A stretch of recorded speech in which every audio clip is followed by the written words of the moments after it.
All right, I think that's enough time to let everybody get in and get settled. So I did just want to let all of our attendees know there has been some Zoom issues today for some reason, some technological issue with Zoom links that has occasionally been closing the app for some reason and ended the meeting. If that does happen, we will just relog back in and continue where we left off. So just a general heads up on that note. So thank you all for being here, the Department of Conflict Resolution Studies, and hosting the virtual open house today on March 30th, 2026. Can't believe we're already in 2026. So good afternoon, everybody. As I said, and welcome here at Nova Southeastern University's Department of Conflict Resolution Studies virtual open house. So glad you could join us today.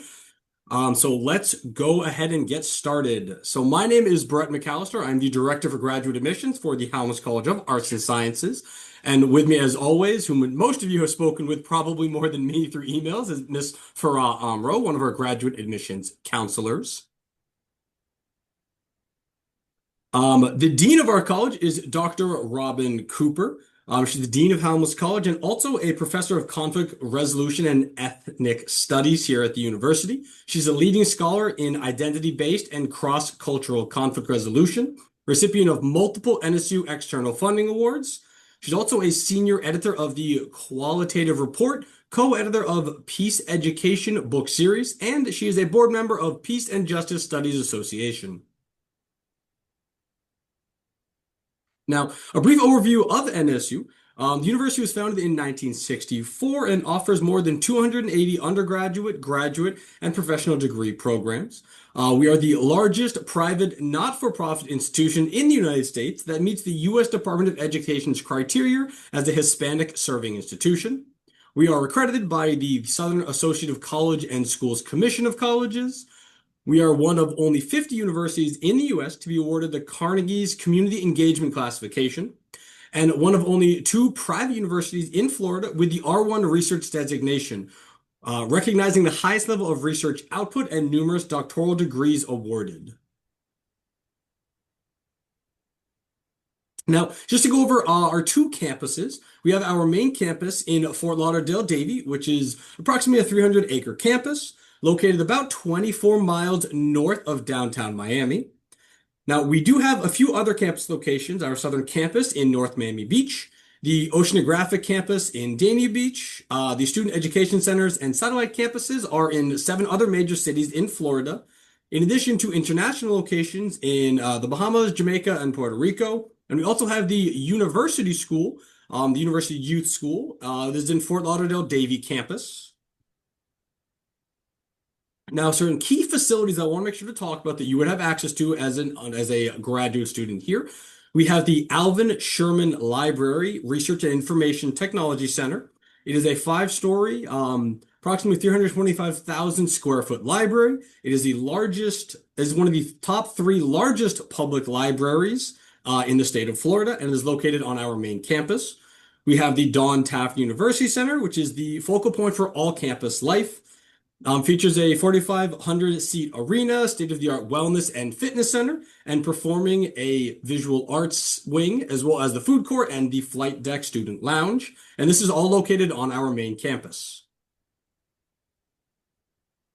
Now, access to NSU's unmatched facilities and resources, you do get all access, as I mentioned before, as an NSU student, whether you are an in-person student or an online person attending classes. You get full access to everything. We don't want to exclude anybody. So if you are down visiting, you are more than welcome to experience any of these opportunities. Now, Halmos College of Arts and Sciences, we are divided between 2 campuses. The vast majority of classes are held at the main campus in Fort Lauderdale-Davie, and we also have our Oceanographic campus, as I mentioned, out in Dania Beach. We do include 6 different graduate departments and 1 undergrad. Now, the other 6 also have undergrad classes as well, but only one of our departments does not have graduate programs, and that is going to be mathematics.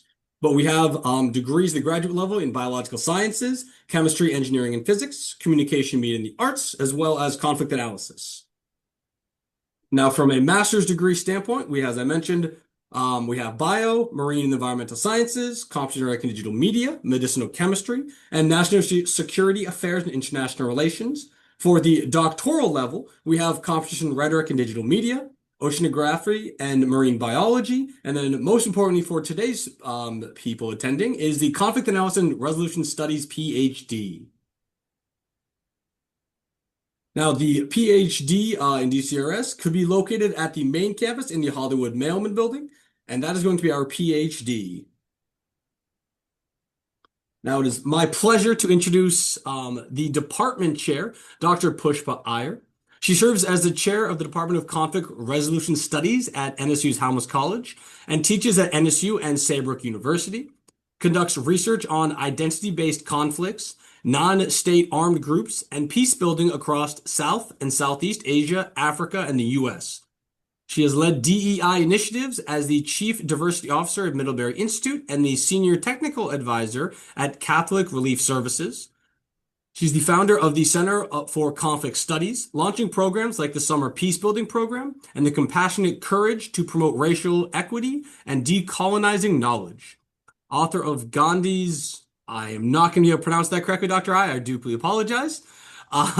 And the Vibrant Diversity and the upcoming Challenging the Binary in 2025. Received Visionary Scholar and Distinguished Alumni Awards for contributions to the field.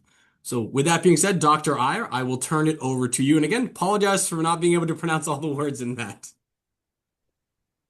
That's quite all right. Thank you, Brett. It's Gujarat and it is my home state. Well, welcome everyone. So glad to see the interest in our program in PhD in conflict analysis and resolution.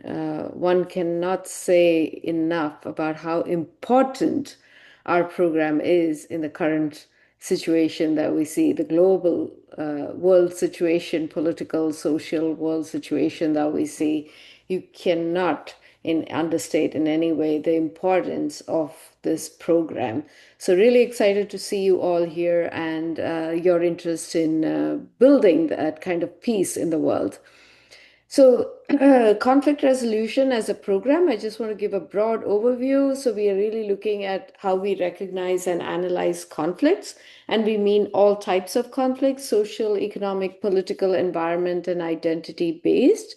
We also look in our program on how to prevent and mitigate violence in various contexts. And as you all know, violence comes in many forms. There is a direct physical violence, but there is also the type of structural and cultural violence that we emphasize on.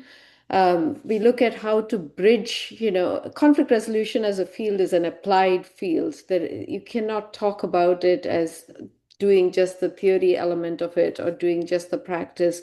It's really the combination of the two. And so the third bullet point, which is really talking about how to bridge divides within communities, organizations, and nations, is an important part of our program. We look at how to address systemic and complex challenges through problem-solving methods and approaches. How do we act as a conflict resolver? Who are we? What's our identity? What values do we bring? And how do we really approach the resolution of conflicts? And how do we promote peace building and societal rebuilding, what is also known as conflict transformation? That is, how do we transform relationships so conflicts do not emerge? So this part of it includes things like trauma healing, legal justice, democratic institutions, gender rights, and more. So all of this is part of what we would like to highlight as the key aspects of our program if you are coming to us. I would like now to introduce Dr. Cheryl Duckworth. She's one of our graduate academic coordinators. And Dr. Duckworth conducts global research and publishes extensively on peace education, peace economies, and the root causes of war and violence. She collaborates with schools and communities on interfaith dialogue, youth-led peace projects, and conflict resolution training. She writes and speaks publicly on education's role in preventive extremism and mentors students through innovative teaching, including a global hybrid course in Morocco that she has done in the past and has key advisory roles at NSU. Dr. Duckworth's contribution in the field is through publications on dignity in social movements, peace education in detention centers, and 9/11 classroom narratives. Dr. Duckworth has been with the department for a while now and is best positioned to talk to you a little bit more about some of the things we offer through this program. Over to you. Good afternoon, and thank you all for being here. Thank you, Pushpa, for that introduction. So I'll just talk a little bit in general about some of the unique features and advantages of our program. As you can see here, pardon me, you'll have to bear with my cold as I speak here. As I say, I've got my cough drops and tissues here ready. I was at a conference last week, actually presenting on some research about the role of disinformation in peace building processes, and managed to come back sick. So here we are. But I'm glad to be here with you all. We've got flexible class formats. As you can see here, we're on campus, we're online. We also have offered hybrid formats in the past. One thing to note here is that residential and online students are required to attend what we call our RI, our Residential Institute workshop, in person. That's once a year, typically mid-February, although that's not set in stone. Right about a month ago, about 6 weeks ago, we had a wonderful RI. Where students were engaged in field trips and panel discussions and immersive conflict resolution simulations. So it's a really enriching and educational experience yeah, for our students, and particularly our online students. Students, both residential and online students, attend the RI. The RI, of course, is entirely in person. It's on our main campus here in Fort Lauderdale. Um, It's 3 days long, typically scheduled over a weekend. Recently, we've been beginning with a Thursday night sort of welcome reception, and then Friday, Saturday, and Sunday, we have this kinds of sessions that I was describing for you. And as you can see here, currently it takes place in the winter term. Um, the RI helps, as you can imagine, foster community through experiential exercises, role plays, field trips, panel discussions, keynote speakers, group simulations that are all led by the faculty throughout DCRS. We also offer students working groups. And if you do join our program, I really encourage students to get involved with these working groups. And you can reach out to the faculty who host and mentor them. Many times students will have particular regional areas or subject areas of interest, right? So we host an Africa working group. Latin American and Caribbean working group. I mentor a working group focused on peace education. We have a community of practice working group, the Social Justice Round Table, that is hosted by our own Dr. McKay here. So there are a lot of ways beyond the classroom to really get involved and really get to know your faculty, get to know your student colleagues, and deepen your expertise in your own particular area of interest. It's also a great way to network and build professional connections. We finally offer global practicum. A while ago, as Dr. Ayers said, I offered a global practicum to Morocco. We go all kinds of places depending on the faculty member. We've been to Suriname, Ecuador, Geneva recently. And so that's what you see here in the picture slides. These are deeply immersive experience for students. Typically, you'll spend about a week, maybe a week and a half in country, exploring workshops, offering trainings, collecting data under the mentorship of the faculty member. And so it really is an enriching and immersive applied experience. It's what we refer to often in the department as the scholarship of engagement, right? Putting our scholarship to work to transform communities. And now it's my pleasure to introduce my colleague, Dr. Judith McKay. She is an associate professor here and a longtime graduate academic coordinator. I sometimes say that if she doesn't know it about the department, it's not knowable. She's a wonderful resource in that sense. She directs the Community Resolution Services at NSU. They offer conflict resolution programs, workshops, and community initiatives like Peace Place. She can tell you a little bit more about that.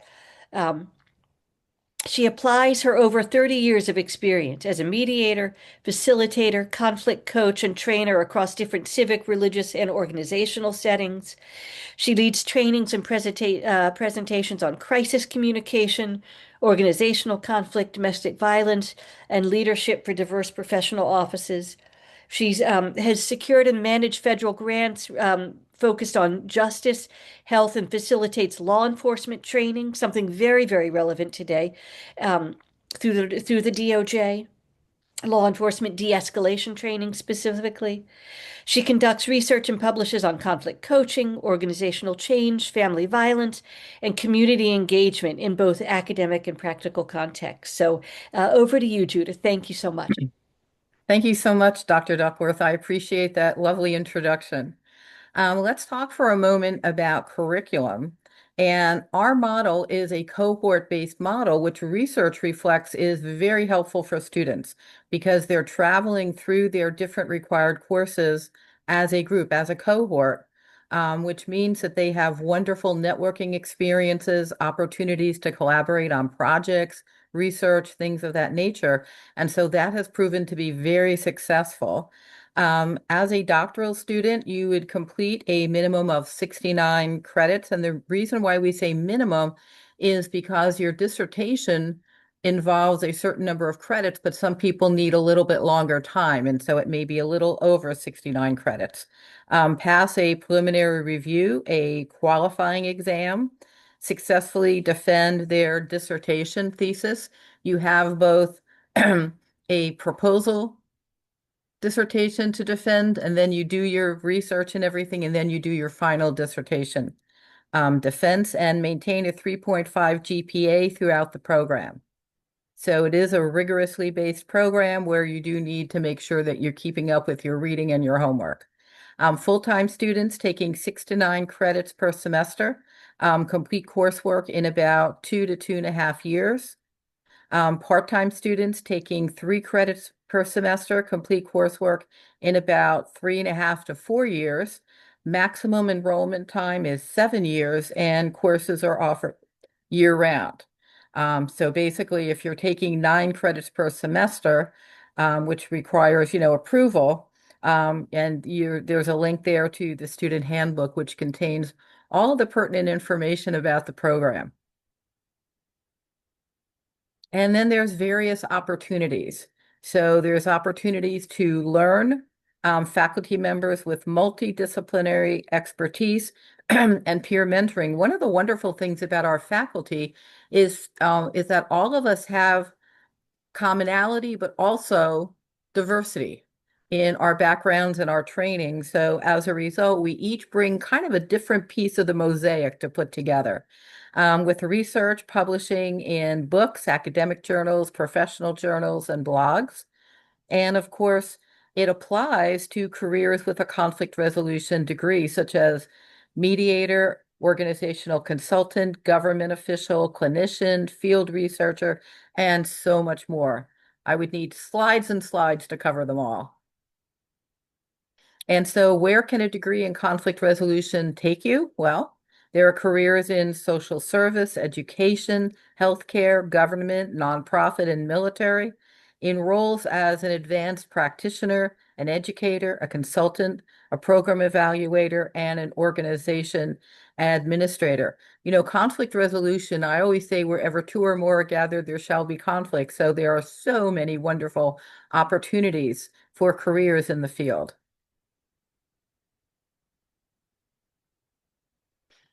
And now we're turning it over to our graduate admissions department.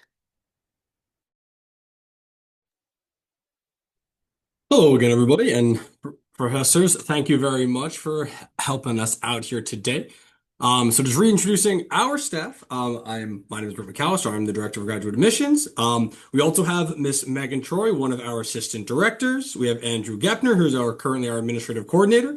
And then for the most important introduction for today's lecture, is Miss Farah Rowe, who works with y'all in the Department of Conflict Resolution Studies. So Farah, I will turn it over to you now.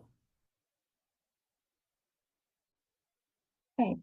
Thank you so much, Brett, and welcome everyone. I am so glad you were able to join us today. I know many of you are balancing a lot, so we appreciate you taking the time to be here and learn more about the program. For those that I've already connected with, it's great to see you again. And for those that I haven't met yet, I look forward to speaking with you soon. So I will be guiding you through the admissions process, covering important deadlines, application components, how your application is evaluated, along with some tuition and funding details. And I'll also highlight a few tips to help you submit a competitive application. My goal is to make this process clear and straightforward so you know exactly what to expect moving forward. You will see my contact information on the screen. Please feel free to reach out at any point, whether by email, phone, or to schedule an in-person or virtual meeting. I'm here to help throughout the process.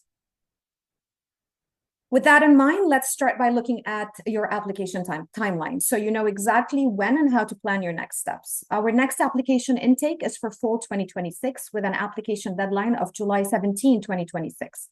If you are able to apply earlier, I definitely encourage it. Submitting in advance gives us time to process your materials and allows us to coordinate your admissions interview without any delays, which can be especially helpful if you're looking for an earlier decision timeline.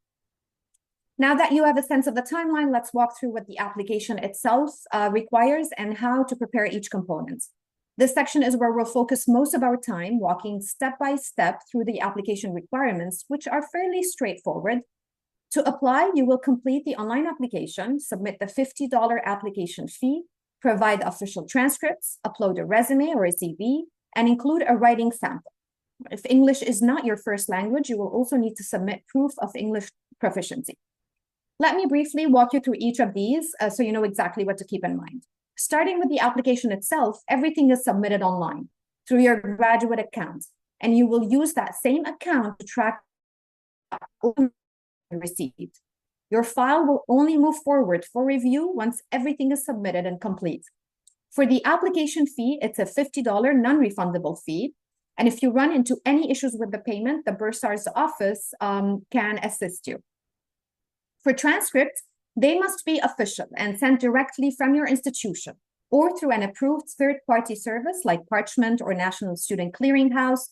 Transcripts sent by individuals are not considered official, so that's a key point to keep in mind. If you completed any degrees outside of the US, those transcripts must go through a credential evaluation agency, and that agency will send us the official evaluation report directly.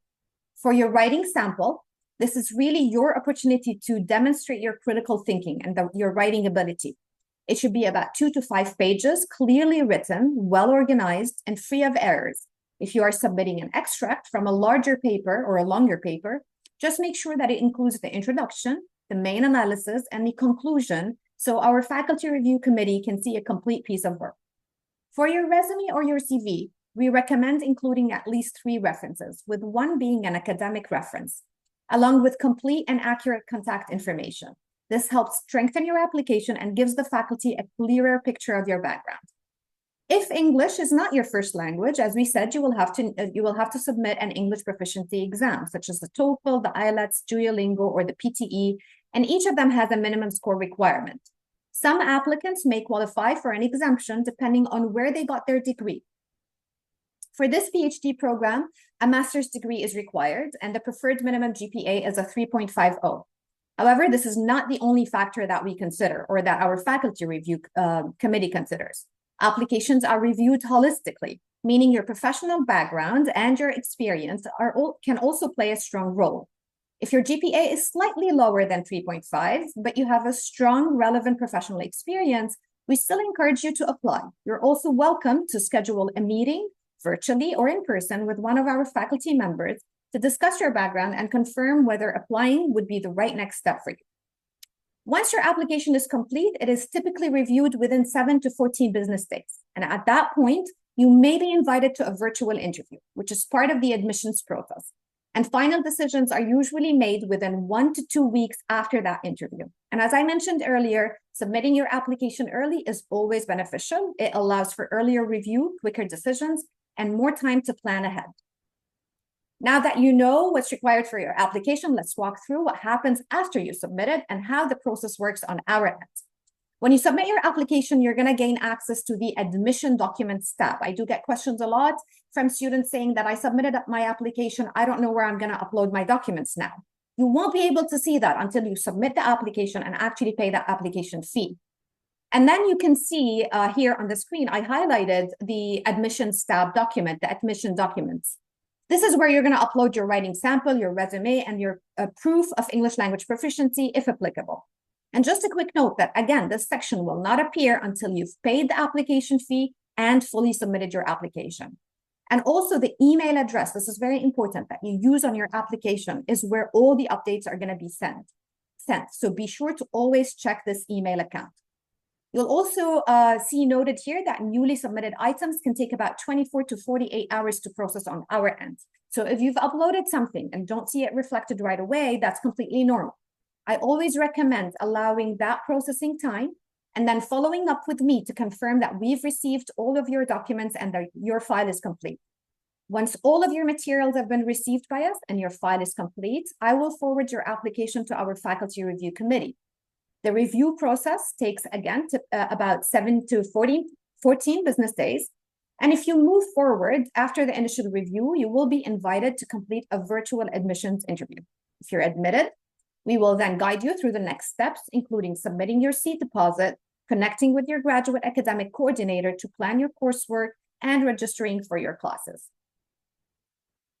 Now that you have a clear understanding of the application process itself and what to expect, let's shift into another important part of your decision-making, which is tuition and funding.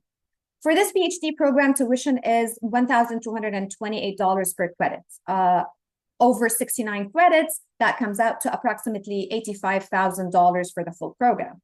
U.S. students may apply for financial aid through FAFSA, which can include federal loans and in some cases work-study opportunities.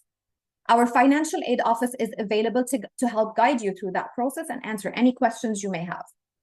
We also offer monthly payment plans, and these are available to both locals, domestic students, and to international students. And if you're interested in setting one up, you're going to want to contact the Bursar's office at least 2 weeks before your class registration. In addition, there are a few tuition discount opportunities that are available, including a 20% discount through the Military Affairs Academic Program. This extends to spouses and direct dependents, and a 30% discount for the employees of the Broward County Sheriff's Office. If you'd like more information on any of these options, please feel free to reach out to me. I'm happy to walk you through the details and connecting you with the appropriate offices. In addition to the funding options that I just discussed, I also want to explain the scholarship opportunities available through Halmos College and what you can expect. At Halmos College, there are a few types of scholarships available. These may be offered by the university, by the college, or by the department specifically. One important thing to know is that to be eligible to any of these scholarships, you must be enrolled as a full-time student and have an NSU GPA with us. So this means you would typically apply for these scholarships after completing your first semester, not before starting the program. And it's also important to understand that these scholarships are partial, so they can help reduce the cost, but they usually do not cover the full tuition. At this time, full funding is unfortunately not available for this program. You may also hear about research assistantships, and these are positions where you work with a faculty member on a research project. However, these opportunities depend on the available funding and can change from term to term, so they are not always guaranteed. If you would like more information about scholarships or assistantships, I recommend contacting the Halmos College Scholarship team directly. Their email is actually on the screen, and they can provide the most accurate and up-to-date details. And if you need their contact information again later, please feel free to reach out to me, and I'll be happy to share it with you. That covers the key information that I wanted to share with you today. And before we move into questions, I would like to share a couple of ways that you can stay connected and continue exploring the program. I encourage you to follow us on social media, where we share important deadlines, student highlights, and upcoming department events. And it's also a great way for us to stay connected with you. We'll also be posting a recording of today's session on our YouTube channel, so you can revisit the information or share it with others. And you can find it by searching Halmos College of Arts and Sciences on YouTube. With that, we'll go ahead and wrap up the presentation portion of today's session. Thank you all for taking the time to be here with us. We'd love to actually open it up for your questions. feel free to drop them in the Q&A box, and I'll turn things over to Brett to help facilitate the discussion.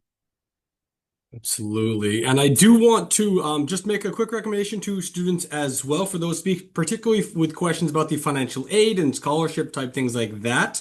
The university is hosting a couple of different webinars over the next couple of months. I believe there's one per month that you should receive emails about for registration to ask any of those financial aid department type questions as well. It's definitely a really good resource. I would encourage everybody to log in and register and listen to those financial aid questions.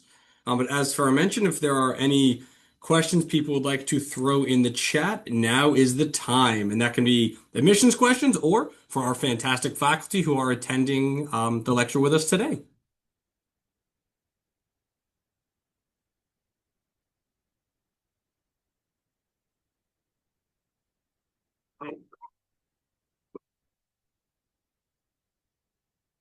Actually, I do have one that I know I always get asked over email, so I'm going to ask the faculty while people think of their own questions. So feel free to, all of you, to answer this as you all best see fit. We do get asked by students a lot of the times, with the program being online versus an in-person potential opportunity, how do, you as faculty members think it works best in terms of class structure, in terms of online versus in-person?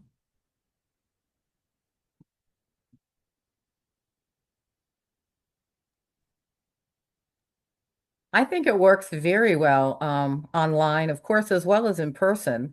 One of the advantages of online, of course, is that you can continue to live and work wherever you are from.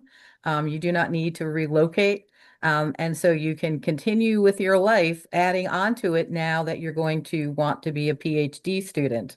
And of course, our classes meet on a weekly basis, typically in the evening. And so you don't need to quit your job necessarily to come into our program, which is a real advantage, I believe. And you still have a lot of opportunities to work with faculty on research, on practice, and all sorts of projects that they engage in. I know I run community resolution services. We do workshops in the community. Many of them are virtual, they're in Zoom. And so no matter where you are located, if you're doing work with us, you would still be able to do it via Zoom. And so I encourage you to apply. I think you would really enjoy the program. And sometimes people worry about online. Is that really going to be good? And the answer is yes, it actually is. Thank you.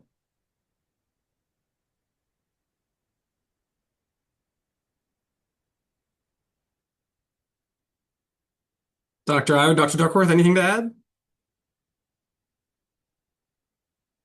If not, we do have a question, so. No, no, nothing more to add, but to say, I think COVID changed the rules around how, classes are being run and how we can innovate, and online classes became a big thing. But just to say that our department has been doing this way before COVID as well. So we have kind of been the pioneers of online education, and we have, I think we have nailed down the formula. So our classes are something that we run usually in the evenings, and we have found that that is the most convenient time for people from different time zones, as you can imagine. Obviously, somebody in the world is always going to find it difficult. But for most part, that's the time that seems to work well. Our faculty are very skilled and experienced in how to not just handle the online class in itself, but also how to be engaged with the students beyond the classroom. So, the kinds of availability that our faculty have to guide you through your research, to guide you through your practical work, and etc. Through individual meetings, through other kinds of working groups and other types of gatherings that we have. The residential institute in itself, where once a year you get to meet everybody in person, and so on. So I think you might actually find it really very exciting to be part of this kind of an online education model by what I think is we are the pioneers of it. Thank you, Dr. Iyer. And we do have a question. So are online students allowed to do 6 to 9 credits per semester? So yes, I can answer that. Yes, our online students, you are a full-time graduate student with university, even though you are, if you decide to go the online track, you are still a full-time graduate student. Correct. Yep. Another question I just got actually sent to me directly. How would you describe the ideal candidate for this program beyond GPA and credentials? What is the faculty committee really looking for? I can say a few words about that. One of the things that I think we look for, obviously the GPA needs to be there. Um, the writing, the English proficiency, they all need to be there.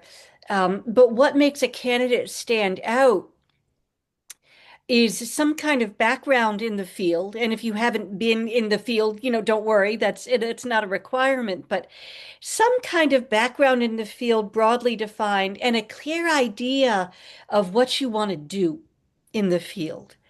Why this field? We're very unique. So some sort of clear idea of why it is that you want to become an expert, because that's what a PhD is, right? You're becoming a leading expert in the field. So why is that the right fit for you in terms of what your own goals are? And I agree with everything Dr. Duckworth, just said. I also am very interested in terms of why people want to come, not just a conflict resolution, but our program in particular. What is it about it that resonates with them? What do they want to do with that education? And I'm also always interested in an intellectual curiosity, somebody who really wants to learn, somebody who really wants to be exposed to readings and education that they maybe have never been exposed to before. So it's okay to apply to our program without having a background in our field. Of course, it's great if it does, but if not, it's perfectly okay because we want to know why. We want to know why our program, what do you plan to do with it? What excites you about it? What resonates with you about it? And so we're very interested in critical thinkers, in creative thinkers, and in people who really want to take what they're learning in the program and translate it into work in the field, whether it's local, whether it's regional, or whether it's international. All of those fields are open to you. And our various faculty have different backgrounds. And so we're always excited to share our backgrounds with you and to talk with you about what it is that you really want to do in the field. Thank you. And I would, just add to what both Dr. McKay and Dr. Duckworth have said by saying I would really look at the personal aspects of, what you're bringing to this program, your passion, your ability to ask questions and to stay curious, which I think is one of the key aspects of our field is learning how to ask those good questions and honestly a commitment to making the world a better place however we see it and however we go about it. The goal is to make this world a better place, and if you are interested in that, then we can show you some tools and we have some ideas for how you can go about it. Thank you all very much. Another question. Can you talk about how flexible the curriculum is if students have a specific research interest, and if we already have a full-time job?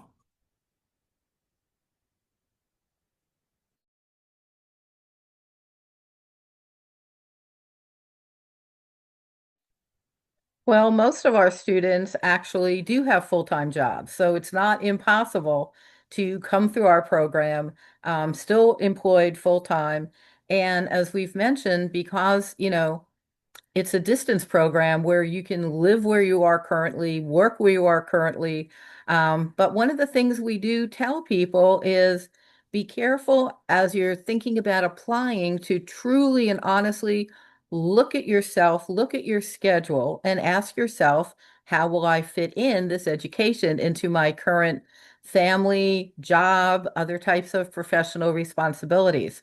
Because that's something that is significant You need to make sure that this is going to be time-wise, a program that you're going to be able to, manage very carefully because we want you to succeed. Everybody that we accept into the program, we expect to succeed. We want to succeed.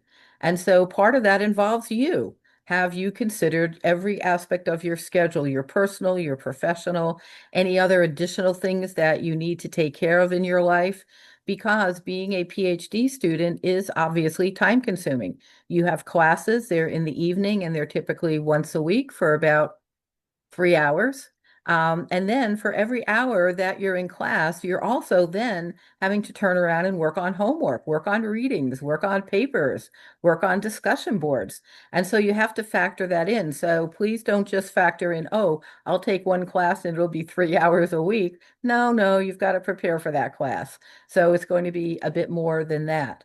But basically, most of our students are full-time employed. Most of them have other family obligations, whether it's elderly parents, whether it's children, whether it's other things that they have to factor in. And so you just have to be honest with yourself and I believe realistic with yourself. And then you can, come into the program and do quite well. Thank you.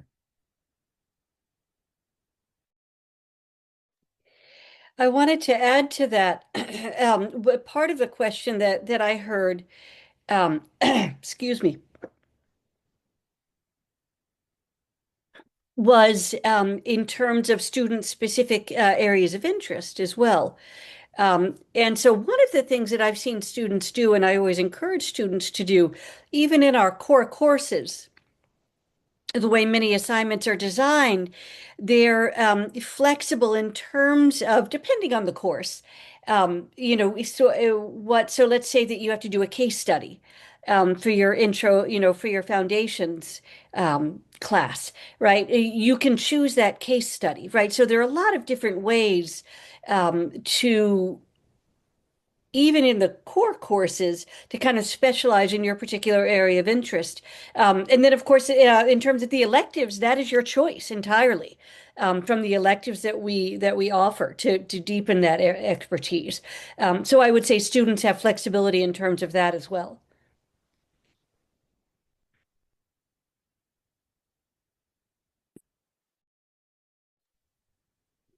Thank you, everybody.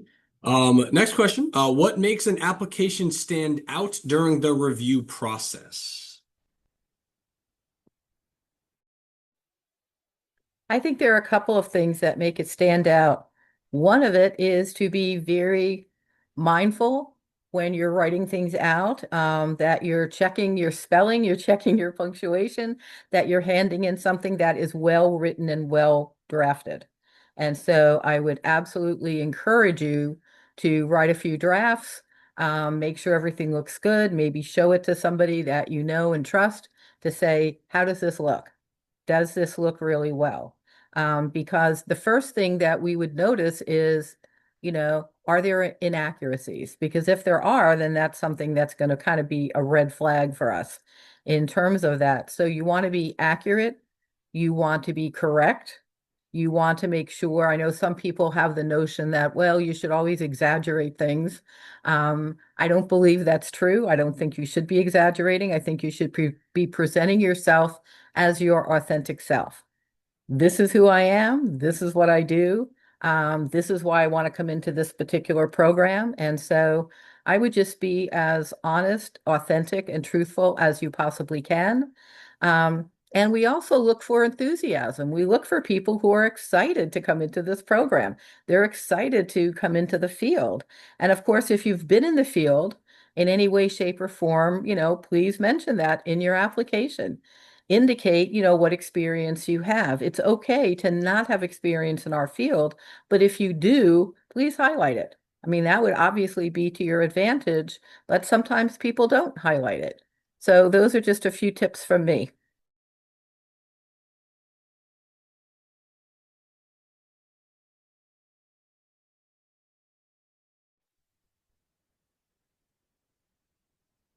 All right, another one, more for the faculty, I guess. Do do our students come from a different career background, or do we see a lot of students coming from a more similar previous employment while getting this PhD, excuse me? I think I understand, pardon me, the question correctly. Which is do students come from, a variety of professional backgrounds? And I would say we've seen at one point or another students from just about every professional background that I can think of. Military, teachers, nurses, social workers, um, clergy, entrepreneurs, family therapists, people who have worked in the public sector, local government, state government, even federal government, diplomats. And one of the amazing things about the field, one of the things that really made me fall in love with it, was the fact that, believe it or not, and I don't want to push this too far, and I won't give you my foundation stump speech, um, but there is a lot that different kinds of conflicts actually have in common, right? That's why we're a field. We're a field on purpose. That's why we're our own department, right? We're a department on purpose. We're not, there's a lot to be learned from international relations, sociology, anthropology, poli-sci. Um, we are different on purpose, right? Because there are certain things that conflicts have in common, whether it's a family or organizational conflict, or some of these, tremendously destructive and violent conflicts that we're seeing in the Middle East right now, or Venezuela, or unfortunately other places, right? Clearly, we are a field that is needed right now. Um, so I think that's a reflection of that fact, right? Because of that, we have tended to attract students from all different kinds of professional backgrounds. And I love what they learn from us as faculty. I love what they learn from our sessions, our concepts, our skill base, our theoretical base, our research. But I also love what they love from each other, what they learn from each other, I should say. Um, because being in that kind of a diverse setting, you can't help but make those sorts of connections. And then, go apply them to your own work. So it's a really rich environment for students to be in. And I would just want to add one thing, and that is one of the things that excites me the most about teaching in our department is that I'm teaching future colleagues, people who are going to come out of the program and basically be involved in the field in a variety of settings and capacities.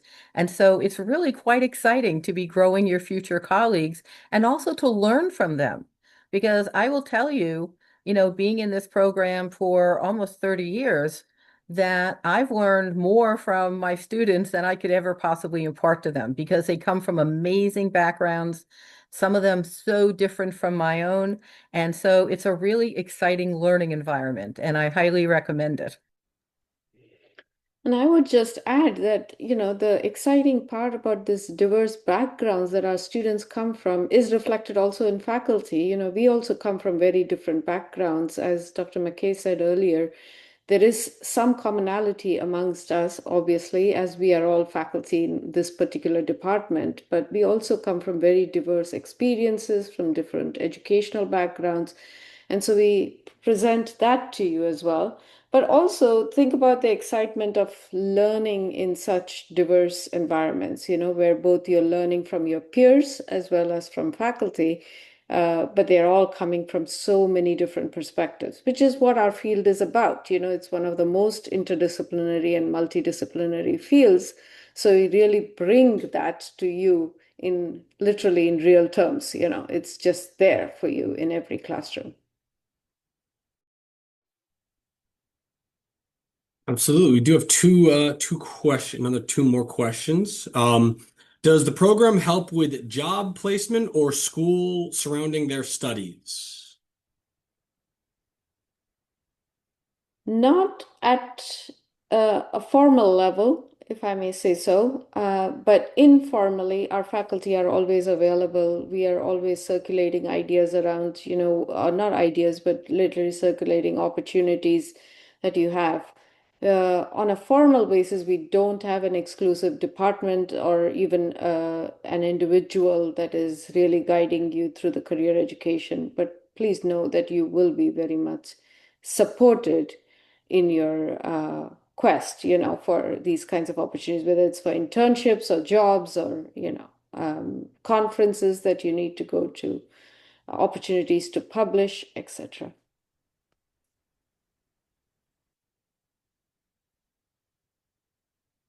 I agree. And the university also has a career development program. And so they can also be of assistance with resumes, CVs, things like that, that can be really helpful. And as Dr. Iyer said, our faculty are always eager to talk to students about our experiences, about connections that we may have in the field. And so there's a lot of support in that direction, within the department.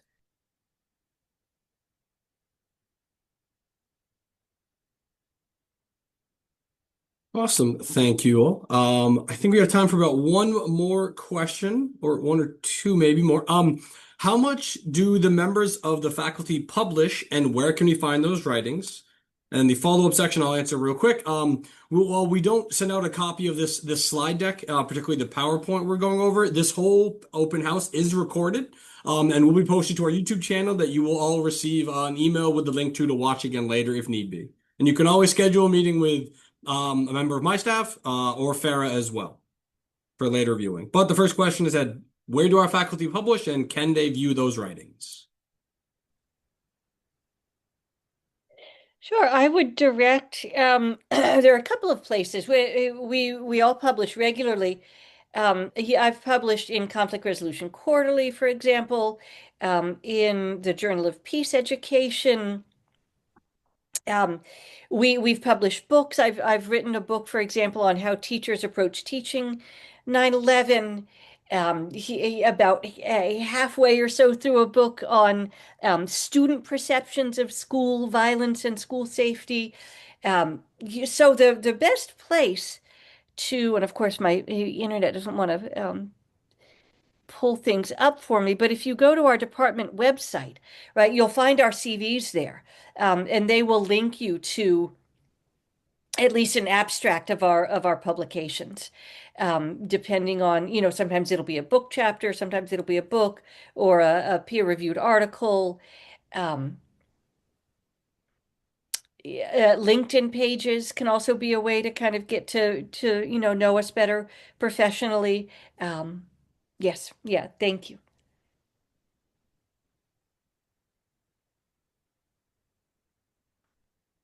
Okay. Awesome. Great. Well, I do not see any other questions coming in, and we are just about our 1 o'clock time slot. So for those of you that are watching, oh, sorry. That was a weird sound. Sorry if that came through on your guys' end. Thank you very much for being here and watching. And for those of you that are watching on our YouTube channel later, please feel free to reach out at any time with questions. We are happy to answer them. So, all our lovely faculty, thank you so much for being here today. Very much appreciated. All our guests, thank you for attending. And we look forward to seeing everybody around campus. I hope everyone has a great start to their week. Take care, everybody.